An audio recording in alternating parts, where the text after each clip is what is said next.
So yun po mga boss, back to normal naman po tayo mga boss. Nagpapalitada tayo dyan sa loob ng banyo o maliit na banyo mga boss.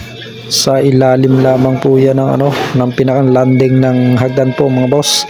Ginawa lamang po siyang ginawa siyang banyo, yung pinakang landing ng hagdan.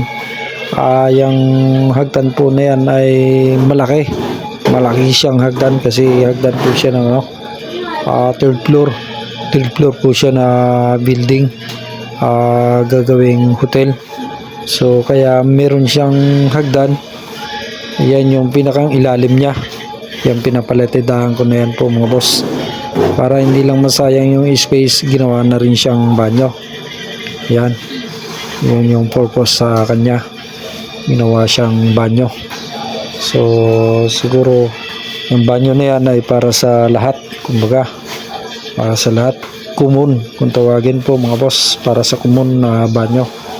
Yan, hindi na natin napakita yung pagpapalitan na natin sa lahat ng wall na yan. Kumbaga yung kakaunti na lang yung na-video natin po mga boss, kasi naging busy tayo sa trabaho, kaya hindi agad tayo nakapag-video. So mababa lang yan po mga boss. Kung matatanungin nyo, yung yero na yan, steel deck po yan, steel deck.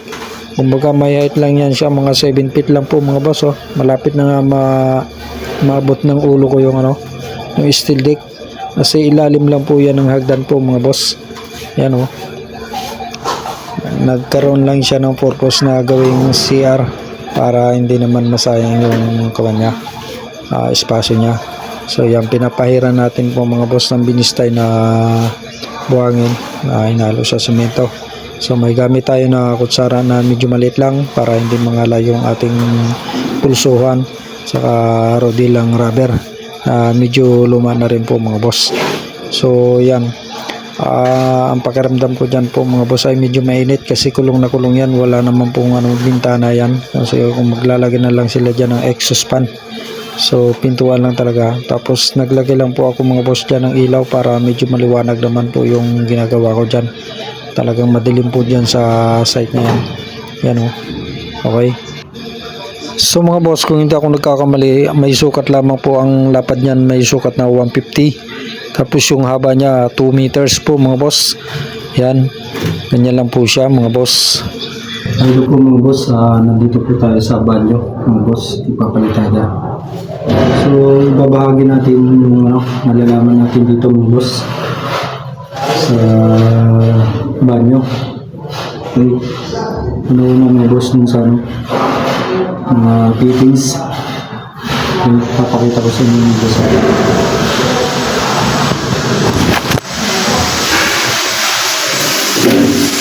Ito po. So pasensya na kayo mga boss, makalat pa. Una-una mga boss dito sa yung paglalagyan ng bowl. So ito. Yan. Kailangan may layo siya galing sa pader na 30. Dito naman sa kabila.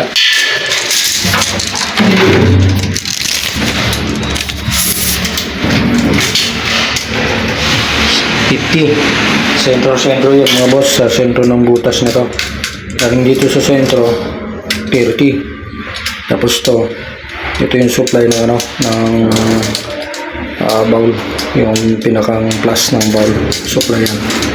Kailangan laging meron yan. Pagdating naman dito mga boss, ito to mga boss, supply ng laboratory. Ito yung supply ng PVC pagka sa laboratory mga boss, paglalagay ng P-trap. So